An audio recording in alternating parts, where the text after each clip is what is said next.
তুমি বারবার হেরে যাচ্ছ, তাই তো?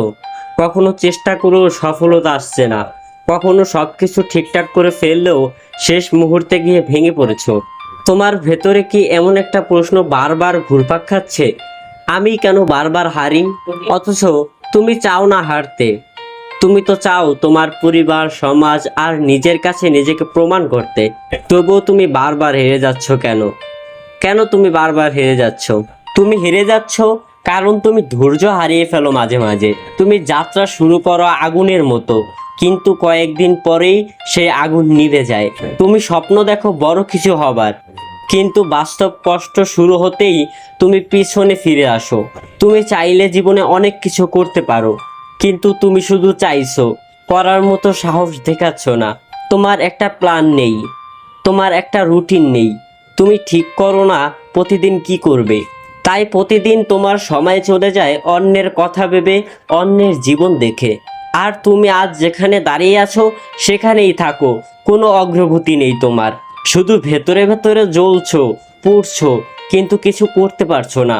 তুমি হেরে যাচ্ছ কারণ তুমি নিজের চেয়ে বাইরের দুনিয়াকে বেশি গুরুত্ব দিচ্ছ। কে কি বলছে, কে কত দূর গেল, এসব ভাবতে ভাবতেই তোমার নিজের পথ হারিয়ে ফেলছো। ভাই, হেরে যাওয়া কোনো সমস্যা না, সমস্যা হচ্ছে তুমি হেরে যাওয়ার পর উঠতে পারছো না। শুধু একবার না, শতবার হেরে গিয়ে যে মানুষটা বারবার উঠে দাঁড়ায়, সেই মানুষটাই একদিন ইতিহাস গড়ে। তুমি এখনো বেঁচে আছো, তোমার সামনে এখনো সময় আছে, সুযোগ আছে। তুমি যদি চাও তবে আজ থেকে শুরু করতে পারো নতুন করে। প্রথমে নিজের জন্য একটা লক্ষ্য ঠিক করো। তুমি কি চাও?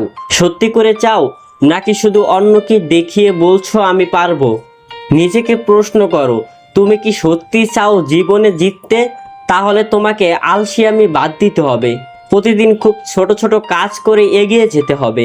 তুমি যদি প্রতিদিন 1% করে নিজেকে উন্নত করো, তবে 100 দিনে তুমি আগের চেয়ে 100% ভালো মানুষ হয়ে যাবে ইনশাল্লাহ।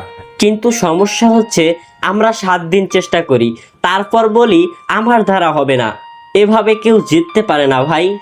জিততে হলে কষ্টকে আপন করে নিতে হবে, হার মানতে নয়। হার থেকে শিখতে হবে ভাই। একজন মানুষ ছিল, নাম তার কেউ জানে না। সে কোনো বড় লোকের ছেলে ছিল না, না তার ছিল বড় কোনো সার্টিফিকেট, না ভালো পারিবারিক পরিচয়। সে শুধু একটা জিনিস জানতো, আমি হেরে গিয়েছি মানে আমি শেষ না। প্রতিদিন সকালে সে উঠে দাঁড়াতো, মাথায় হাজারটা সমস্যা নিয়েও রাস্তায় নামতো, কারণ তার মনে ছিল বিশ্বাস, আজকের কষ্ট একদিন সাফল্যের সিঁড়ি হবে। সে কাজ করত ছোট্ট একটা দোকানে, যেখানে বেতন ছিল মাত্র দিনে 100 টাকা। তবু সে কষ্ট করে প্রতিদিন সন্ধ্যায় 1 ঘন্টা করে পড়াশোনা করত। সে জানতো আজ কিছু না হলেও একদিন ঠিকই হবে। তার বন্ধুরা যখন হেসে বলতো তোর দ্বারা কিছু হবে না, তখন সে বলতো সময় প্রমাণ করবে আমি কে।